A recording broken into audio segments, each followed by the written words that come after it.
প্রভুরামপুর এলাকায় কার্যকর্তার বাড়িতে সৌজন্যমূলক সাক্ষাতে মিলিত হলেন বিশালগড়ের বিধায়ক সুশান্ত দেব। জানা যায়, বিশালগড় বিধানসভা কেন্দ্রের 16 নং বুথ প্রভুরামপুর এলাকার কৃষ্ণ ঘোষ 1984 সাল থেকে ভারতীয় জনতা পার্টি দলের এক নিষ্ঠাবান কার্যকর্তা হিসেবে কাজ করে আসছেন।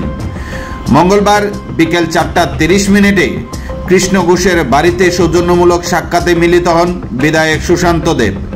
সাক্ষাতে মিলিত হয়ে কার্যকর্তা কৃষ্ণ ঘোষকে উত্তরীয় পরিয়ে সংবর্ধনা জ্ঞাপন করেন। পাশাপাশি ওনার কাছ থেকে দলের বিভিন্ন সময়ের কথা শ্রবণ করেন। পাশাপাশি ওনার কাছ থেকে মূল্যবান সুপরামর্শ গ্রহণ করেন বিধায়ক। পাশাপাশি এই পরিবারের পাশে থেকে সর্বদা সহায়তা করার আশ্বাস দিলেন বিধায়ক সুশান্ত দেব।